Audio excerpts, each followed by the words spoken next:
नमस्कार दोस्तों, श्रेष्ठ एकेडमी में आप सभी का स्वागत है।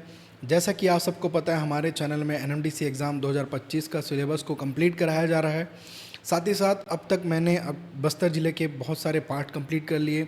साथ ही साथ जिला दंतेवाड़ा के बारे में भी मैंने पढ़ाया है। और आज का जो विशेष टॉपिक है वो है बारसूर। बारसूर की बात करें तो यहाँ पे बहुत सारे पर्यटन स्थल हैं, पुरातात्विक है तथा धार्मिक स्थल और प्राचीन से संबंधित यह शहर बारसूर बहुत ही इम्पोर्टेंट है, खासकर इस एग्ज़ाम के लिए, साथ ही साथ बाकी एग्ज़ाम जो भी छत्तीसगढ़ से संबंधित। आइए जानते हैं छत्तीसगढ़ के जो दंतेवाड़ा ज़िले के अंतर्गत बारसूर शहर के बारे में क्या खास बात है बारसूर में। मैं जब बात करता हूँ बारसूर की, तो इस तक पहुँचने के जो मार्ग की बात करूँ तो यहाँ पर मैंने पहले भी बहुत बार रिपीट किया है, अगर आप बस्तर ज़िले से एंट्री कर रहे हैं, कहाँ से, ये आपका बस्तर ज़िला और एक खासकर दंतेवाड़ा ज़िला, दंतेवाड़ा मुख्यालय माँ दंतेश्वरी का मंदिर दंतेवाड़ा में, शंखनी और डंखनी नदी के संगम पर बसा है दंतेवाड़ा ज़िला, और जो कि दंतेवाड़ा, ठीक है। और बस्तर ज़िले से आप आ रहे हैं NH63 पकड़ के, और ये आपको लेके जाएगा बीजापुर की ओर। तो ठीक जस्ट इसके ऊपर ये जो क्षेत्र है यहाँ पे पड़ता है बारसूर। क्या पड़ता है? बारसूर। इसी बारसूर की मैं आज बात करने जा रहा हूँ खासकर। और बारसूर जो कि इंद्रावती नदी के तट पर बोल सकते हैं, बारसूर बसा है कहाँ पर? ये आपका इंद्रावती नदी बहते हुए इस तरफ आ रही है, और जो इंद्रावती नदी होते हुए बीजापुर जाएगी, बीजापुर से आपका गोदावरी अपवाह तंत्र में इसका विसर्जन होता है, भद्रकाली नामक स्थान गोदावरी, ठीक है। अब जब इंद्रावती नदी की बात करते हैं, इंद्रावती नदी पानी अपने साथ जो कि यहाँ पर खासकर चित्रकूट जलप्रपात है लोहांडीगुड़ा में, और जब इसी इंद्रावती नदी के अगर सटते हुए आप यहाँ पे आएंगे तो यहाँ पे पड़ेगा आपको विंता घाटी, जिसे कहता है बस्तर का कश्मीर, जो कि बस्तर ज़िले के अंतर्गत आता है। विंता घाटी पार करके आप धीरे धीरे एंट्री करेंगे बारसूर की ओर। तो बारसूर आप पहुँचे, ये खास कर बारसूर, इसी बारसूर के बारे में आज हम पढ़ेंगे, ऐसी प्राचीन बातें जो प्राचीन से संबंधित इतिहास, धार्मिक स्थल या पुरातात्विक स्थल की हम बात करते हैं। इस बारसूर का नाम कहा जाता है चक्रकोट या भ्रमरकोट। ये प्राचीन नाम है किसके? बारसूर के प्राचीन नाम। मैं बात कर रहा हूँ इसी बारसूर के प्राचीन नाम की। प्राचीन नाम क्या है? चक्रकोट या भ्रमरकोट। क्या कहा जाता है? चक्रकोट या भ्रमरकोट। क्या कहा जाता है? भ्रमरकोट। चक्रकोट या भ्रमरकोट किसे कहा जाता है? बारसूर का प्राचीन नाम आपसे एग्जाम में पूछा जा सकता है। तो जब प्राचीन की बात करते हैं हम, किसी भी अगर लोकेशन या किसी भी स्थान के बारे में हम पढ़ते हैं खासकर, तो उस हमारे लिए इम्पोर्टेंट तभी होता है जब वह स्थान प्राचीन से संबंधित हो या इतिहास से संबंधित हो, ऐतिहासिक धरोहर की बात करते हैं। तो खासकर जो बारसूर का प्राचीन नाम क्या मैंने बताया, चक्रकोट या भ्रमरकोट, आपसे एग्ज़ाम में पूछा जा सकता है। जैसे कि आप सब जानते हैं, हमारे भारत में कुल 562 रियासतें थी। ऐसे ही रियासतों की हम बात करते हैं, खासकर बस्तर रियासत की बात करते हैं, तो कुछ राजाओं और शासकों का यहाँ पे शासन रहा। बहुत सारे राजा आके शासक जो कि यहाँ पे जिन्होंने शासन किया, उसके बाद ब्रिटिश से हमें आज़ादी मिली। तो ऐसा क्या इतिहास से हम जानते हैं, यहाँ के जो प्राचीन मंदिर और वहाँ पे मिले शिलालेख, पत्थरों में लिखा हो गया, और वहाँ पे मंदिर के बारे में जब हम पढ़ते हैं तो पता चलता है कितना प्राचीन है। तो जब भी मैं बात करता हूँ बारसूर की, बारसूर से सबसे पहला नाम आता है छिंदक नागवंशी शासक। कौन से शासक? छिंदक नागवंशी शासक, ठीक है। तो छिंदक नागवंशी शासक से संबंधित है बारसूर शहर। इसी में ही प्राचीन मंदिर बनवाया गया छिंदक नागवंशी शासक के जो उत्तराधिकारी थे सोमेश्वर देव प्रथम के द्वारा यहाँ पे बनवाया गया मंदिर। तो ऐसे कौन कौन से मंदिर किस शासक ने बनवाए, इसको हम जानेंगे। तो आगे बढ़ते हैं। देखिए, मैंने बताया इंद्रावती नदी के तट पर आप इसी क्षेत्र से आगे बढ़ेंगे, विंता घाटी पार करने के बाद आप बारसूर शहर में एंट्री करेंगे। इसी बारसूर का पुराना नाम क्या है? भ्रमरकोट या चक्रकोट। खासकर याद रखेंगे, चक्रकोट या भ्रमरकोट आपसे एग्जाम में कंफर्म पूछा जा सकता है। छिंदक नागवंशी शासकों के द्वारा यहाँ पे प्राचीन मंदिर का निर्माण करवाया गया।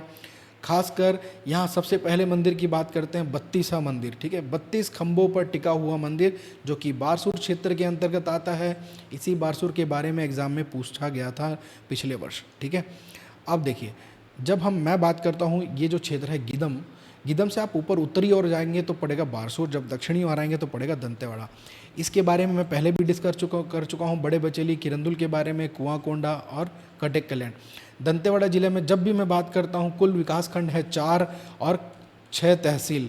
6 तहसील में कुआंकोंडा, कटेक कल्याण, बड़े बचेली और बारसूर, यानी बारसूर एक तहसील है। क्या है? एक तहसील। 6 तहसील में एक तहसील पड़ गया बारसूर, आपको विशेषकर ध्यान देना है, ठीक है।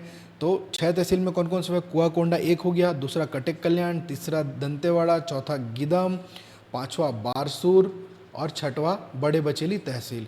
और इन 6 तहसीलों में से एक तहसील क्या पड़ता है? आपका बारसूर। इसी बारसूर में है आपका बत्तीसा मंदिर, आपका गणेश मंदिर और मामा भाचा मंदिर और चंद्रादित्य मंदिर, साथ ही साथ प्राचीन चंद्रादित्य सरोवर। तो मैं आपको बताऊंगा इमेज के साथ एक एक करके सारे चीज़ों को। देखिए, सबसे पहले जानेंगे आप इसके प्राचीन नाम को, जिसका प्राचीन नाम कहा जाता है चक्रकोट या भ्रमरकोट। इतिहास से हमें जानकारी मिलती है कि वहाँ पे कौन से शासक रहे थे, ठीक है। प्रारंभिक राजधानी छिंदक नागवंशों की तट इंद्रावती नदी के किनारे स्थित बारसूर पुरातात्विक महत्व का स्थल है। मूर्ति यहाँ पे देखने को मिलती है नंदी बैल काले ग्रेनाइट से निर्मित, ठीक है।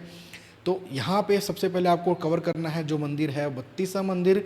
कुल यहाँ पे कितने खंबे हैं? 32 खंभों पर टिका हुआ मंदिर, जिसे कहा गया बत्तीसा मंदिर। अब इस बत्तीसा मंदिर में ऐसी क्या खास बात है? सबसे पहली खास बात आपको पता है, 32 खंभों पर टिका हुआ मंदिर, बत्तीसा मंदिर। दूसरी विशेष बात, यहाँ पर जुड़वा शिव मंदिर है। कौन से? शिव जी के जुड़वा।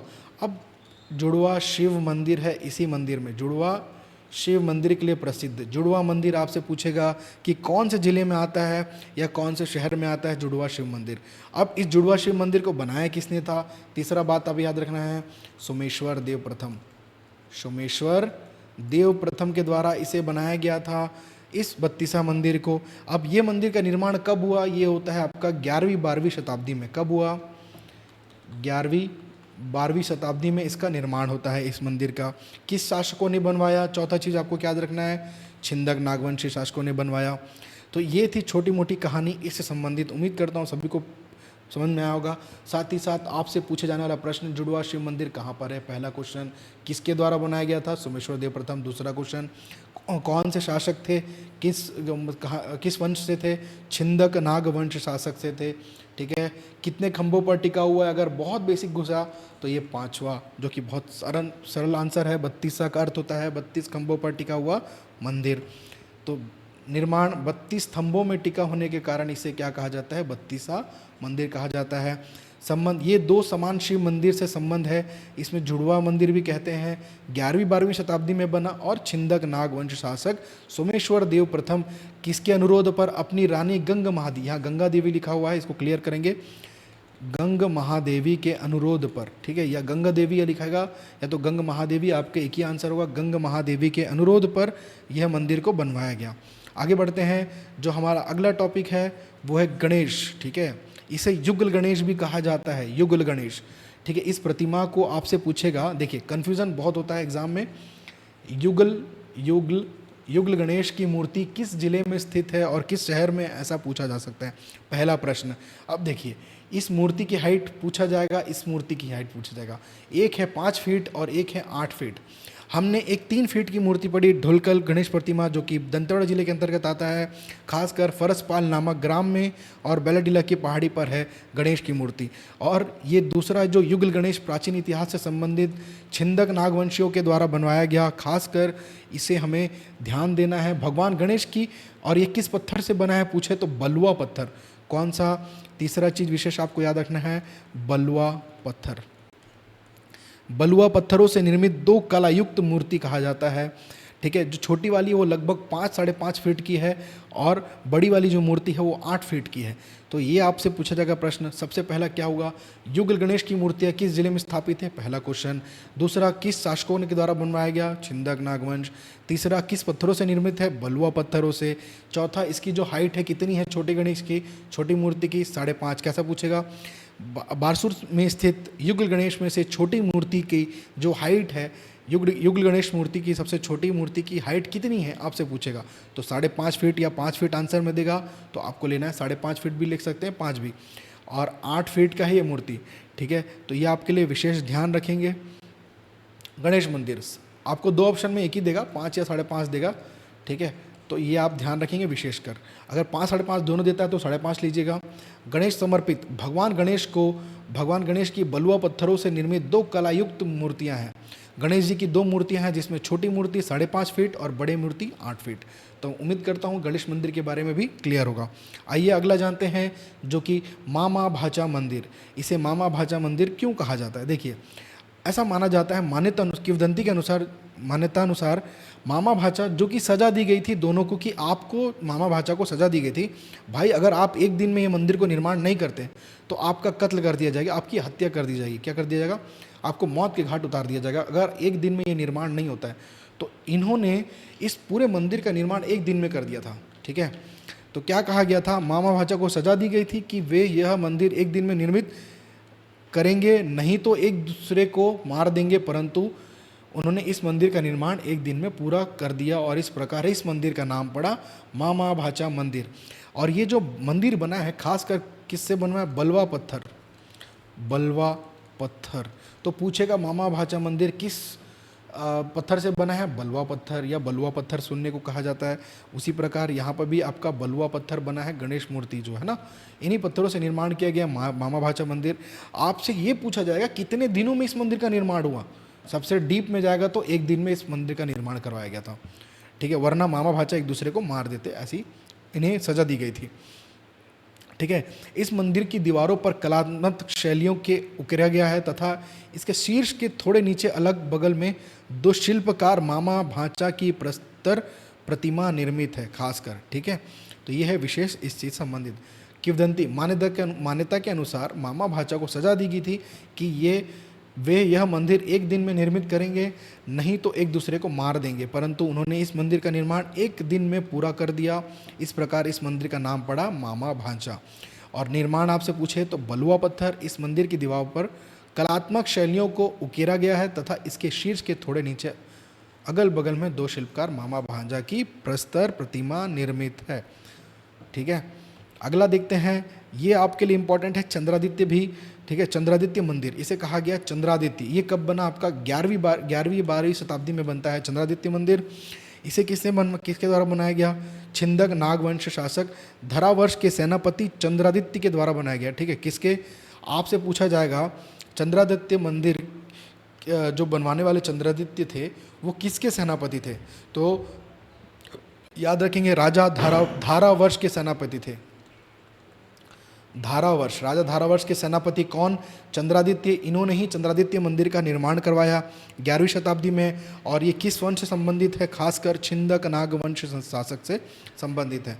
समर्पित है भगवान शिव को और 11वीं शताब्दी में बनाया गया छिंदक नागवंश शासक धारावर्ष के सेनापति चंद्रादित्य द्वारा। तो प्रश्न यहाँ से किस शासक, किस वंश के द्वारा?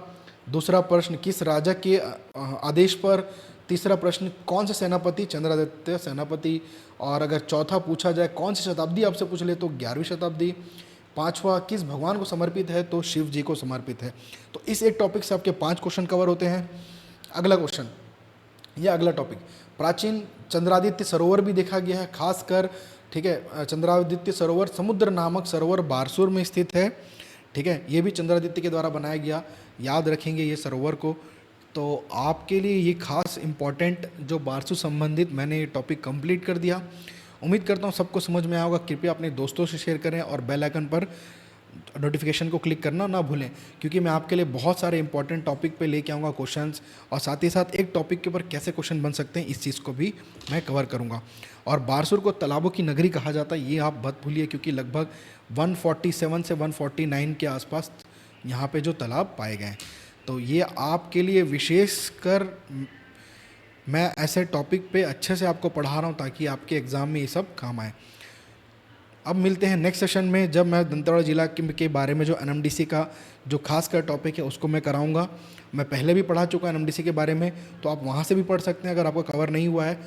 लेकिन अगर आप चाहते हैं कि मैं एनएमडीसी के ऊपर वापस एक टॉपिक, उस टॉपिक को अच्छे से कवर करूँ, तो आप कमेंट सेक्शन पर मुझे बताइए, मैं आपके लिए लेके आऊँगा। अब मिलते हैं नेक्स्ट सेशन में कुछ अच्छे टॉपिक के साथ। धन्यवाद।